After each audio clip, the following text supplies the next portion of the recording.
नमस्कार प्यारे भाइयों बहनों। अभी 24 घंटे पहले शेख हसीना बांग्लादेश की प्रधानमंत्री हमारे देश में आई हैं। इसका कारण आप लोग जानते होंगे कि वे क्यों आई हैं, किस कारण से आई हैं। उनका तख्ता पलट कर दिया गया। वे एक अपनी जनता के नाम भाषण देना चाहते थे, लेकिन वहाँ के जो सेना प्रमुख थे उन्होंने कहा कि नहीं, आपके पास मात्र 45 मिनट का टाइम है और जल्दी से बांग्लादेश छोड़कर यहाँ से चले जाइए। और वहाँ से उन्होंने एक हेलीकॉप्टर की व्यवस्था भी कर दी इंडिया आने के लिए। फिर इंडिया से विमान पकड़कर वो यहाँ आई। पहले तो वो हिंडन बेस पर गई और अभी वहीं पर रुकी हुई है, वहाँ से हटी नहीं है। हमारे और बांग्लादेश के तो ताल्लुकात बहुत अच्छे रहे हैं। उन्हें हमारे देश की मानवता पर, हिंदुत्व पर पूरा विश्वास था कि वहाँ मैं एकदम सुरक्षित रहूँगी। वे पहले किसी देश में नहीं जाने का विचार किया, वे हमारे देश में ही आने, क्योंकि हमारे देश में मानवता प्रमुख है और वे इसको जानती थी, समझती थी। संबंध तो उनको बहुत से देशों से थे, लेकिन वो कहीं नहीं गई, हमारे देश में आई। ये हमारे देश में जो हिंदुत्व है, सनातन है, इस पर विश्वास था उन्हें। किसी को भी विश्वास हो सकता है कि हम लोग कितने उदारवादी हैं। और वे निश्चिंत होकर आई, यहाँ पर हैं। जबकि दूसरे देशों ने उनका पासपोर्ट वगैरह रद्द कर दिया और अपने देश में आने की अनुमति नहीं दी। लेकिन भारत में एक ही ऐसी मानवता की महत्वता है कि लोग यहाँ निःसंदेह, उनके पिता भी आए थे, सन 1971 की बात है। 1971 में वहाँ बहुत ही अत्याचार हो रहा था। उस अत्याचार को देखते हुए शेख मुजीबुर रहमान के पिता थे और भारत की मानवता पर विश्वास रखते थे, चाहे इंदिरा गांधी हो चाहे मोदी हो। और वे यहाँ से अपना संपर्क साधे और यहाँ से मदद मांगे और अंत में वे उस देश का निर्माता बन गए।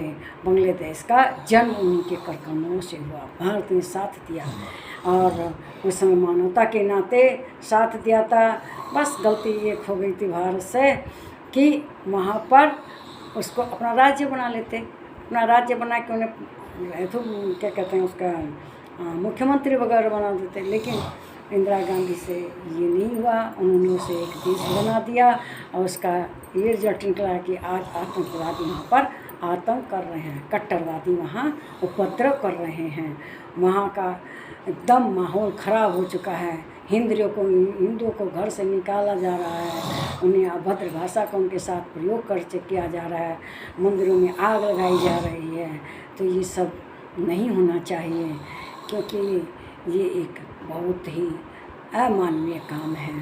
खैर, हसीना हमारे देश में सुरक्षित हैं और वे आगे भी सुरक्षित ही रहेंगी, क्योंकि हमारे देश को कोई लोभ लालच नहीं हुआ है। उस समय उनके पिताजी आए थे तो उस समय भी भारत ने साथ दिया, लेकिन उस समय कोई अपना स्वार्थ सिद्ध नहीं किया, एक अलग देश स्थापित करा दिया।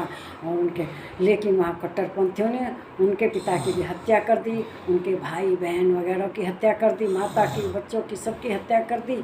वे बच गई बेचारी, उस समय लंदन में रहती थी अपनी बहन के साथ, तो वे जीवन बच गई। आज भी वो बेचारी अपने जीवन की रक्षा करने के लिए भारत में आई हैं और वह बहुत ही उदार हृदय की रहीं और बांग्लादेश में बहुत अच्छी तरह से राज कर रही थी।